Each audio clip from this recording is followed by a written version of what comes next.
All right. Hi, I'm Rich Foley. I'm the Vice President of Marketing for Airspace Link, and I'm sitting right now with Michael Robbins, who's the President and CEO of the Association for Uncrewed Vehicle Systems International, otherwise known as AUVSI, one of the leading trade associations in the drone industry. It's welcome to our offices here at Airspace Link. It's awesome to be home. Yeah, we've had a great visit from you today, a former Detroiter, and we're here in our home office of Detroit. First of all, can you talk a little bit about your Detroit upbringing and the idea of coming home? Yeah, absolutely. Was born in Dearborn, lived in the city of Detroit, and then we moved a number of places downriver, Lincoln Park, Taylor, Trenton, Melvindale. Ultimately graduated from high school in Trenton, went to school at the University of Michigan, and took me out to DC back in the early 2000s, but back here on a regular basis. And yeah, it's great to be back and taking part in this awesome event today. And seeing the evolution of the drone industry here in Southeast Michigan is very exciting. Yeah, a true blue Southeast Michigan kid. Yeah, absolutely. Welcome back. Yeah. I want to talk just a little bit about, first of all, your role at AUVSI. You're relatively new in the position. Can you talk about some of the priorities that you have this year and in coming years for AUVSI? We're in an exploding industry right now, but there's just beginning to sort of put some guardrails and some opportunities that are coming into place now as the industry starts to mature. Can you talk a little bit about the time you're here? Sure. Yeah. I mean, so priority number one is getting the regulatory framework in place to allow this industry to scale.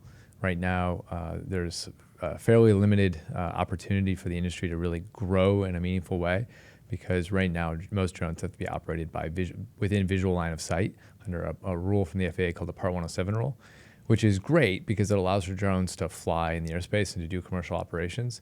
But because the drones are required to fly within visual line of sight, that really constrains the different types of missions that can be conducted. So companies have been applying for waivers and exemptions from the rules, and the FAA has been granting those on a limited basis by going through almost like a mini rulemaking for each one of those exemptions, which is not a really scalable option to allow drones to really expand the mission set. So we've been working hard with the FAA and Congress on a new rule, the Beyond Visual Line of Sight Safety Rule, that will allow drones to operate, as the name implies, beyond visual line of sight in a very safe way. And we're getting very close to that rule becoming a reality, which is really going to allow the industry to scale in multiple different segments, whether that's public safety or drone delivery or agriculture or infrastructure inspection, all the different mission sets that are available right now that are happening, but on a smaller scale, where drones are going to become much more, common, around the country. So much so that eventually, people will just be reliant upon drones for many of the things that maybe cars or delivery people are doing now, which is very exciting. Yeah, we see certain different levels of understanding about the role of drones, and there's also a little bit of hesitation from a lot of the partners we talk to, or the cities or communities we talk to, because of the lack of some of these rules and regulations. And so what happens in that environment is you have these sort of fast-moving champions of the industry who are sort of setting the pace, but oftentimes without any sort of real rules in place to make that happen. How is that holding back, or in some cases maybe even projecting the industry forward? Yeah, absolutely. So we actually have a campaign called Drone Prepared that we work with at states and local communities to actually help them become better prepared for the integration of drones. And a lot of chambers of commerce and regional economic development corporations have really embraced the Drone Prepared because they see the massive benefit that drones can bring to their community. But without the rules in place at the federal level, because all airspace is federal, it's hard sometimes for them to start operations right now. But with Drone Prepared, they can be ready for when the rules are in place to really scale operations in their state. For companies that are sort of just getting out there and sort of being the first movers, credit to them for helping to sort of pave the way. Those waivers and exemptions that the FAA is allowing right now are sort of setting the pathway for what the ultimate rule is going to be. So those waivers and exemptions will go away because there will be a rule to follow, but those waiver exemptions are sort of helping to formulate what's going to work in a rule. So a lot of companies have put in a lot of time and money, their own money, to invest in this rulemaking process. but it's really setting a precedence that others will follow. Yeah, we're sitting here at a moment where we're in between. Now we're waiting for the rules to be released to the public so that we can all begin to comment and the industry can begin to comment. So in about a few weeks, this conversation will probably be dated as we start to understand what's in these rules. But if you could talk a little bit about that in-between period, that period of expectation, the need to keep pushing things through that process, which can get thorny and caught up in the variety of bureaucratic issues that can happen whenever something like this is happening. Can you talk about where we are right now? Sure. Yeah. Rulemaking is hard. Particularly when you're dealing with airspace rules, because safety is always paramount. And the FAA is never going to do anything that isn't safe in the airspace. So as a result, they take things slowly and they're very deliberate. But that has resulted in the U.S. having really the gold standard for aviation around the world. Like everyone follows the U.S.'s lead in terms of rulemaking. So while it can be slow and can be painful, ultimately it typically results in like a very, very good product. So where we're at right now with the Beyond Visual Line of Sight rule is the FAA has finished a draft of the rule. They have sent it to the Department of Transportation, and the interagency process, including the White House Office of Management and Budget, Office of Intergovernmental Regulatory Affairs, OMB-OIRA. It's words a you mouthful. have to know now in your role. And they are going through the review of the rule with other partner agencies like the Department of Homeland Security, Department of Justice, the FCC, others outside of the DOT FAA lane that still have equities in the rule. They're reviewing it, and then it will go back to DOT for public release. And then there will be a comment period, probably 60, 90 days, where associations like AUVSI, individual companies like Airspace Link, and just regular citizens can read the rule and provide comments back to the FAA. And then the FAA will adjudicate those comments. They'll read them all, and they'll determine, okay, based upon the comments and based upon commonalities and things that maybe we didn't think about or maybe didn't get quite right in the draft, they'll maybe make some changes to the draft. Well, indefinitely, they will make changes between the draft and the final. And Congress has given the FAA 16 months between the time that the draft safety rule comes out to the time when the final safety rule comes out. So we're looking at a timeline realistically of sometime in 2026 for the final Beyond Visual Line of Sight rule. It's exciting. Everybody's obviously looking forward to that because it's going to create this roadmap that we all need. That's right. How are you as a trade association helping to sort of aggregate all that commentary and to provide guidance to some of the people and explain to some of your industry members what all this means? Because not everybody's always on the same page. You're herding cats to some degree. This is a wide open industry. Can you talk about the role and the struggle to sort of bring together a common point of view? It's fun. It's great to bring together diverse perspectives and try and funnel that into a common good. We do a lot of education. I mean, we spend a lot of time talking to our members, talking to the community, sometimes not even our members, just the broader drone community, about what the rules are, what the rules are probably going to look like, and things that they can and cannot do in the airspace right now to make sure that people are being good actors and responsible aviators. I think as we get into the actual comments on the rule, we will run a process similar to how the FAA will adjudicate everyone's comments. Like we'll solicit feedback from our members, and we'll adjudicate those comments and find the areas of commonality, and that will become the basis of our comments to the FAA.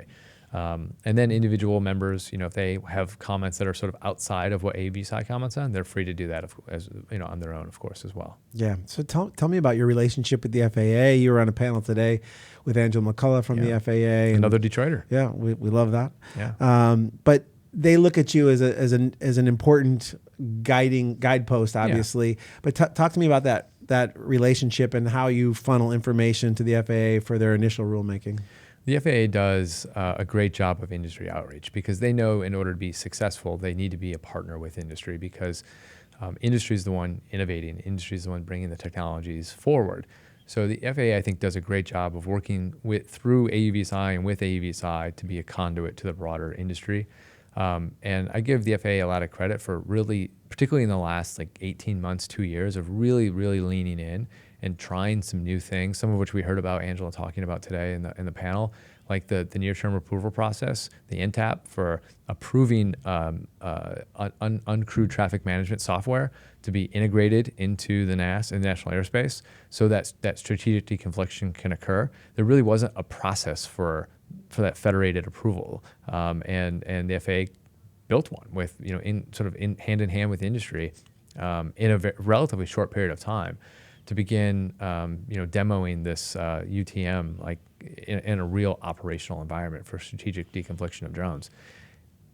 That comes from industry and FAA collaboration, like, being at the table together, having conversations like we had today in the conference, just being at the table in FAA headquarters and around the country with regional offices, discussing challenges, discussing ways of potentially moving forward, and then being, at the table working together as ideas are proposed and worked through and then ultimately executed. Yeah. Can you talk, for those that don't know, how transformative Part 108 or whatever they end up calling it, beyond visual line of sight, is going to be for the drone industry, and why this is such a critical juncture for our industry? Yeah. Well, really, the Part 108 rule will allow the industry to have the roadmap they need to follow for operations on a daily basis, as opposed to having to go to the FAA to ask permission time and time again. Instead, you'll have the rules and you can operate as long as you adhere to the rules. That's a huge shift, because right now it's may I, and that answer often takes a very long period of time because the FAA has to do a review of what you're asking. When the FAA sets forward the rules, drone operators will be able to just say, okay, this is what the rules are, this is what I have to do to meet that rule, and then they can go and operate. And that's very exciting because that's going to really allow operations around the country to scale. Again, whether that's for agriculture or public safety or drone delivery, whatever the mission may be, then they'll know what rules they have to follow, and then they can go forward and do it. And I think that's going to be a huge game changer, because that's really what's been lacking for the industry over the last decade, is having that defined set of rules. This is what you must do. We're dealing, you've already mentioned agriculture, utility inspection, delivery. There's so many elements to the drone industry. I don't think that when people think about drone, I think they think of recreational pilots and photography. Yeah. But we're talking about transformative technologies, whether it's public safety, absolutely, drones as first responder, et cetera. You're juggling about 20 different types of users at AUVSI. Can you just talk about the challenge of understanding each one of those case studies? Well, it takes a lot of work. I mean, we have to sort of be the tip of the spear for our members all the time. So we have to make sure we're understanding their challenges. So we do a lot of active listening, and we get out, we go to a lot of events, the team's traveling a lot, meeting with members, going to where they are to understand what their challenges are, what their opportunities are, and then we can help identify those common points of friction with the industry. And our mission is to move to those points of friction and solve problems. So, coming to events like today, I've had dozens of conversations with drone operators, drone manufacturers, people that want to get into the business, investors, all across the spectrum of the industry. A number of first responders, law enforcement and public safety, and understanding like what the opportunities are for AUVSI to weigh in to help them complete their mission.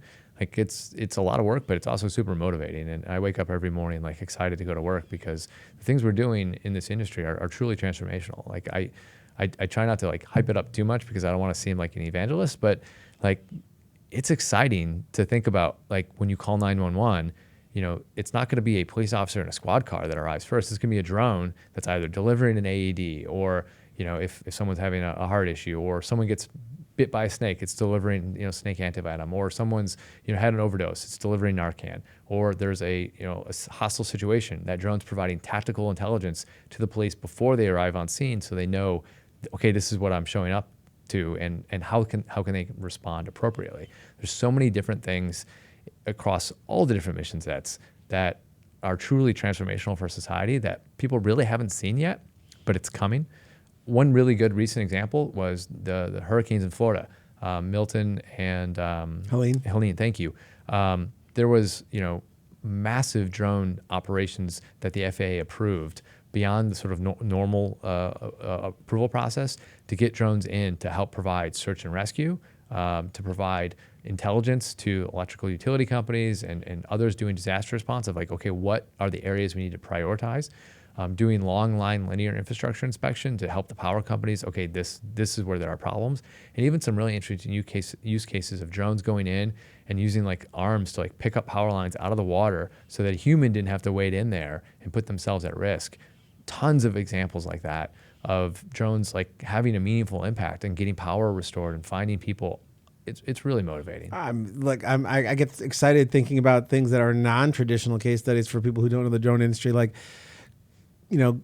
herd migration and crop. How are the crops doing, or other things that happen. A lot of that's happening right now. People don't realize it. Like the impact that drones are having on our food supply on a daily basis is growing exponentially year over year as more and more industrial agriculture and even small family farms are incorporating not just drones, but robotics, period, into their systems. So drones are being used, certainly, as you mentioned, for sort of understanding crop health. Spraying drones are becoming increasingly popular for distributing, feed or fertilizer, but also using ground robots for tilling and other missions on the farm as well that can be otherwise very labor intensive. So the impact that's already having is pretty massive, and people don't see it. So, yeah. Well, they don't see it. How does that education happen though? Because drones for good is a thing that we talk a lot about at Airspace Link, and certainly we're seeing it in the public safety space. Getting a drone on site very quickly is already saving lives, but it's something that is still not fully permeated. Sure. When you're talking to people about drones, there's still a hesitation with some people, or even a distrust because of surveillance or privacy concerns, or just the fact that it's new. Yeah.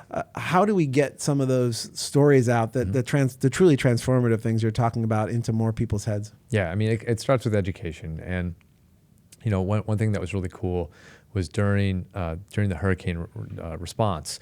The White House, the Department of Transportation, the FAA, when they're putting out their fact sheets on things that they were doing with FEMA, they included all these drone stories in there. So like helping to spread the narrative and sort of, in a way, almost beginning to set the narrative for the Part 108 rule that's forthcoming, saying like, hey, this is all the good things that drones can do.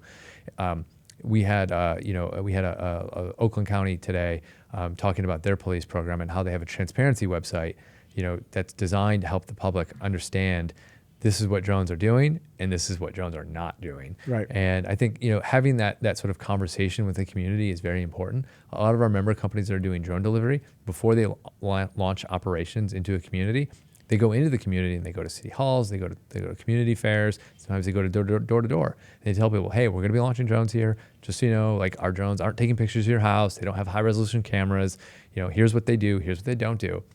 And sometimes, of course, there's still maybe a little bit of trepidation at first, but soon it becomes, oh, I want that in my neighborhood too.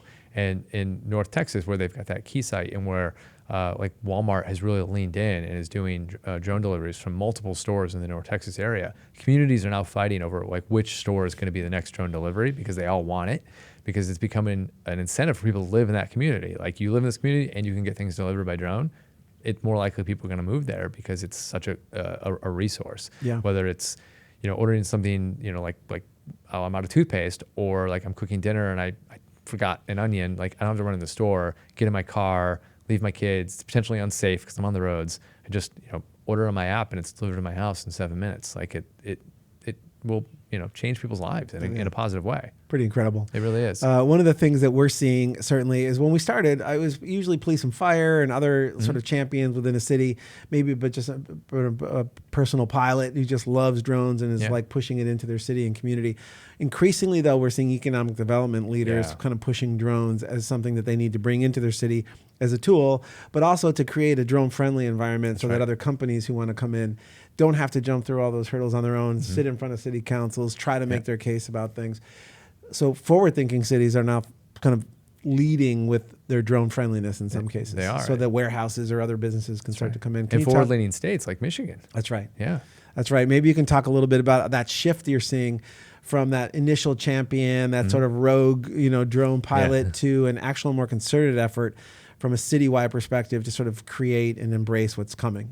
Well, it's the reason you're seeing economic development corporations and chambers of commerce and other sort of business leaders and those with responsibility for fostering innovation and job growth in communities sort of take the lead on this, is because there's so much potential there.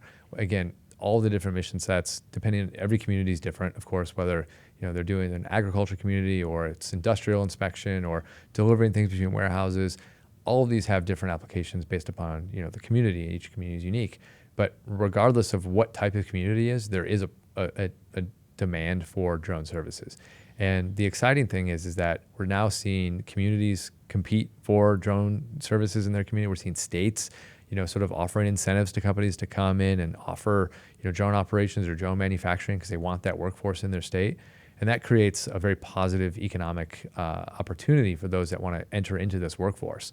And one thing that's really cool about drones is right now, like getting into aviation can be kind of challenging. Like the barrier to entry to be a pilot or a flight attendant or even a mechanic, it can be very challenging if you're going in traditional aviation or business aviation. But the barrier to entry for autonomous aviation and for drones is much, much lower. And that is really kind of democratizing aviation for a lot of people that otherwise wouldn't have had an opportunity. And AUVSI is proud to partner with a number of technical colleges around the country, including a number of FAA CTIs, to offer our trusted drone operator training program that helps people get certification that they are a qualified drone pilot, which makes them a very attractive candidate to drone operators. There's no question. I mean, we're talking to people here as well about training, and you're seeing sort of workforce development happening at every level.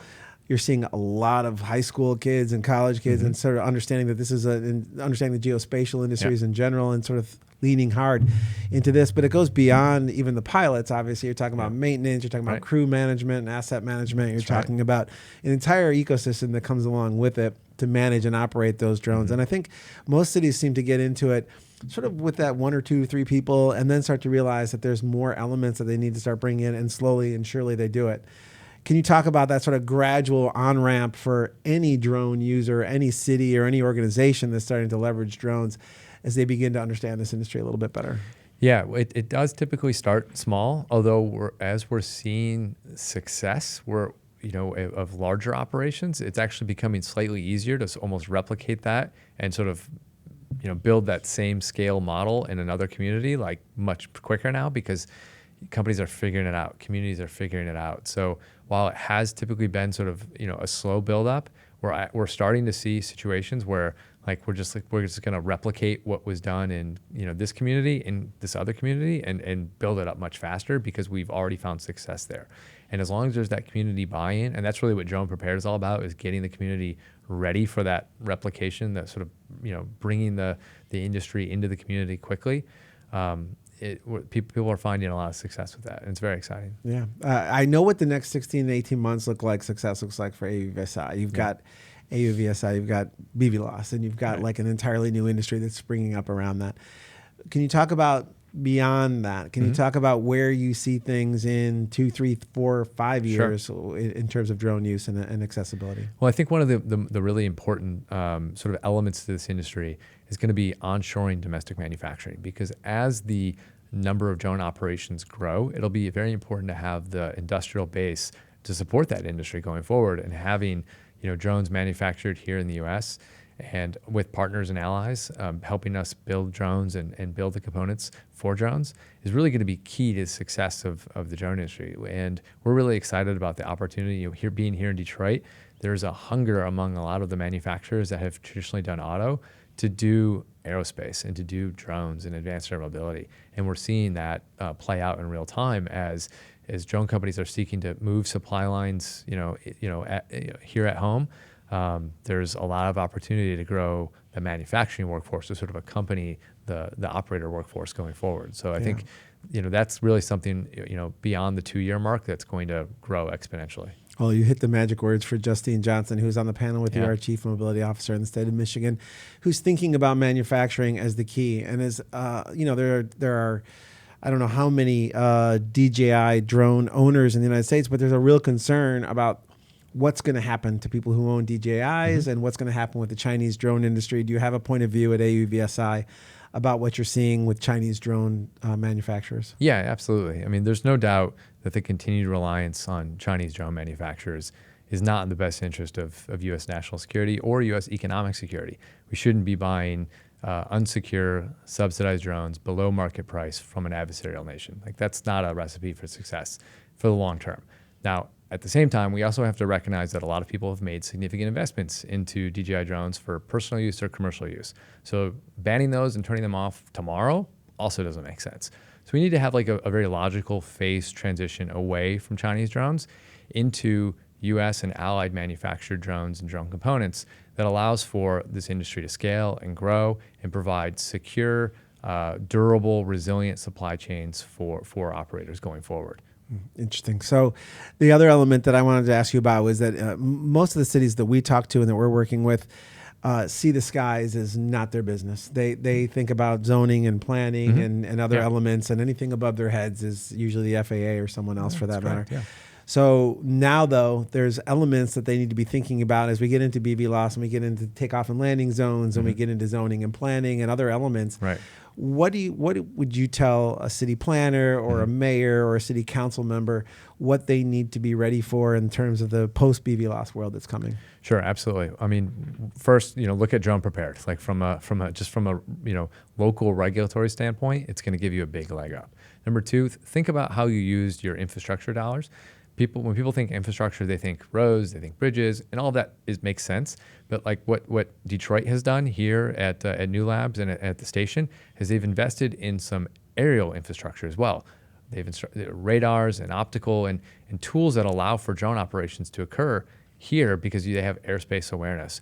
And you're seeing a lot of communities and states sort of invest in that airspace infrastructure as well, which is going to give them a huge leg up because drone operations are going to be able to occur there much faster because they already have the digital infrastructure for aerospace in place that a lot of other states don't have. So Michigan in this Detroit region here at New Lab has really leaned forward on that, and kudos to them because I think that's going to give Michigan a big leg up. Yeah, well, we're excited about it too, this being our hometown. Yeah. And as a person from Detroit, I'm sure you're excited about what you're seeing here today. I appreciate you being with us. Thank you. Thanks very much, Michael Robbins, AUVSI. And looking forward to AUVSI Exponential 2026, which will be right here in our hometown of Detroit. Absolutely. We'll be celebrating the Detroit Lions Super Bowl champions. Let's do it. I'm ready for that. Let's All go. right. Thanks very much. Thanks a lot. All right.